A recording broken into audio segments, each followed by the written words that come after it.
Hey everybody, this is practice problems on power and efficiency. We're going to get right into it. Practice problem 1 on power. A light bulb consumes 25 watts. How much energy is used by the bulb after 2 hours? So we know that power is work or energy. I'm going to write it as energy over time. So if we want to find the energy, we just solve for E. Multiply both sides by T. We get energy is equal to power times time. Watts are joules per second, and so if we want to cancel out seconds, we need to convert 2 hours to seconds. So that's going to be 2 hours, and there are 60 minutes in an hour, and there are 60 seconds in a minute. So hours cancel, minutes cancel. We're going to be left with 2 times 60 times 60.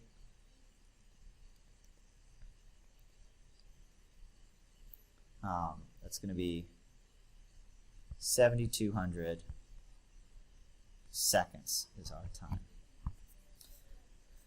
So we just plug in energy is equal to 25 watts times 7,200 seconds. Watts are joules per second, so that times 25 equals 1.8 times 10 to the 5 joules. Next problem. How much does it cost to power a 40-watt bulb nonstop for a year if electricity costs 9.4 cents per kilowatt hour? So this is going to be the cost of energy. Energy cost. And it's kind of a conversion between energy and price. What we're looking for is price. And this is the power. 40 joules per second. And we're powering it nonstop for a year. So let's figure out how much energy we use if we keep on this light bulb for a year. Well, energy is going to be power times time. 1 year is going to be, well, there's 365.25 days in a year. And there's 24 hours in a day. And there's 60 minutes in an hour. And there's 60 seconds in a minute. So we just multiply this across to figure out how many seconds there are in a year. 365.25 times 24 times 60 times 60. Our time is 3.16 times 10 to the 7 seconds. Okay, so let's find the total energy used. It's going to be power, which is 40 watts, times 3.16 times 10 to the 7 seconds. Joules per seconds times seconds gives us joules. Multiplied out in a calculator, we get 1.26 times 10 to the 9 joules of energy. Now we need to find how much it costs if it's 9.4 cents per kilowatt hour. So I'm going to write out a new equation.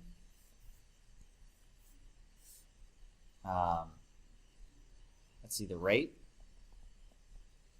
This is the energy rate. I'm going to say energy. Energy rate is in cost. Is equal to the cost per unit energy. So then the cost is just equal to the, I'm going to write it as E rate times the energy. The only problem here is our energy rate is in cents per kilowatt hour. So we need to convert from kilowatt hours to joules. If we want to cancel out our energy in joules with our energy rate in cents per kilowatt hour. So let's figure out what a kilowatt hour is. Kilowatt hour is 1 kilowatt hour is equal to kilowatt times an hour. Kilowatt is 1,000 watts, and an hour is 3,600 seconds. So we get 3.6 million or 3.6 million joules. Watts times seconds equals joules. So when I calculate my cost, it's going to be the energy rate, which is going to be 9.4 cents per, well, a kilowatt hour is 3.6 times 10 to the 6 joules, times the energy, which is 1.26 times 10 to the 9 joules. Multiply the tops across, 9.4 times 1.26 times 10 to the 9, divided by 3.6 times 10 to the 6, equals 3.29 times 10 to the 3 cents. So that's 3,000 cents. If we wanted to write that in dollars, we just move the decimal place over 2. So it's 3.29 times 10 to the 1 dollars, or 32.90. 32 bucks to power it nonstop for a whole year. Next problem. A 3,200 kilogram car travels at a constant 25 meters per second down a long straight highway. Find the power delivered by the car's engine if the average resistive force is 1.1 kilonewtons. So our car is traveling along and it's a constant velocity. We have a forward force from the car, I'm going to call it F applied, and a backward force, I'm going to call it from, let's just call it drag force, even though it's drag and friction.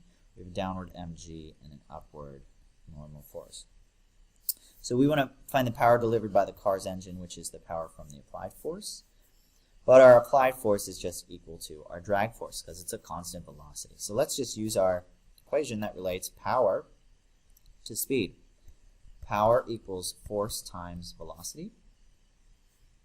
We know our force is 1.1 kilonewtons, so 1.1 times 10 to the 3 newtons times 25 meters per second. We get power equals 1.1 times 10 to the 3 times 25 gives me 2.75 times 10 to the 4, and the units are going to be watts, or 27.5 kilowatts.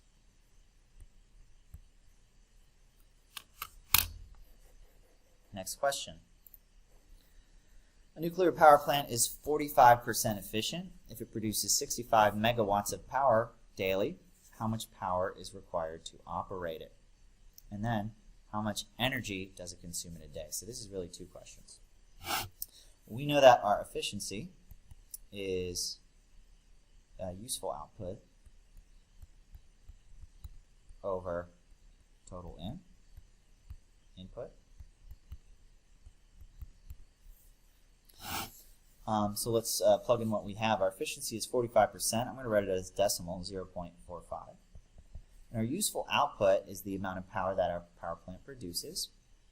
It's 65 megawatts. And our unknown is the power required to operate it. That's the power that goes into it. That's the power that comes from the nuclear reactions. So that's going to be power in.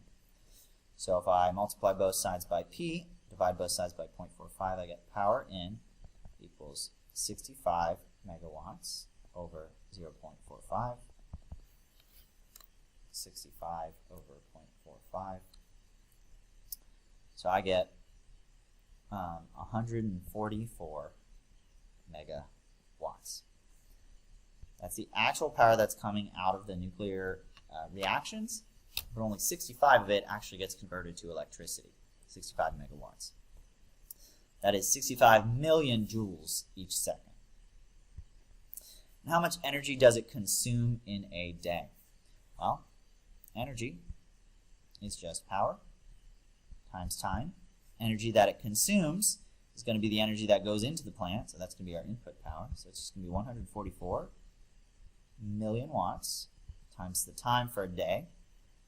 Well, I know there's 3,600 seconds in an hour, and there's 24 hours in a day. So the total time is just 3,600 times 24 seconds. So my energy just becomes 144 times 3,600 times 24. I get 1.25 times 10 to the 7 joules. We could write that as, wait, that's not right. Not joules. That would be 10 to the 7 megajoules. That's a lot of energy.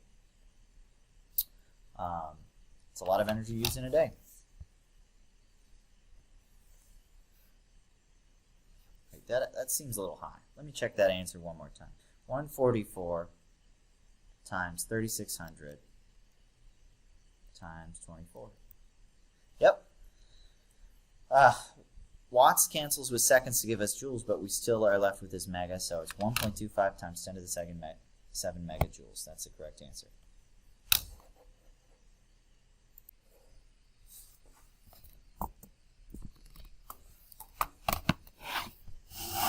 Okay, practice problem 5 on efficiency. Pulley system is used to lift up a 48 kilogram box. Lift a 48 kilogram box up a ramp. The box is pulled along the ramp to a maximum height of 4.6 meters. If 22.5 meters of rope is pulled with a force of 327 newtons, find the efficiency of the pulley system.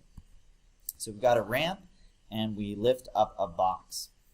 So we know our efficiency is our useful output over our total input. In this case, we know it's work because there's no powers and there's no times given. So we're just thinking in terms of energy. Now, what the useful output is just what we're trying to do to the box. We're trying to lift it up against gravity. So our workout is really just going to be the increase in energy we give it. So that's mg delta h. And our input work is the amount of work that we do. We apply force over a distance, force times displacement. So we can use that to calculate, let's find the potential energy we give the box, the useful output. 48 times 9.81 meters per second squared times the height, 4.6. 2.17 times 10 to the 3 joules of energy. And we did work 327 newtons times 22.5 gives me 7.36 times 10 to the 3 joules. Joules cancels, 10 to the 3 cancels, so we get 2.17 over 7.36. We get 0.29 is our efficiency, or we could also write it as 29% efficient. So only 29% of our energy goes into lifting the box. However, we use a lot less force than we would if we were to directly lift it. So that's the benefit of a pulley system. Anyway, that's all. Hope that was helpful. Bye.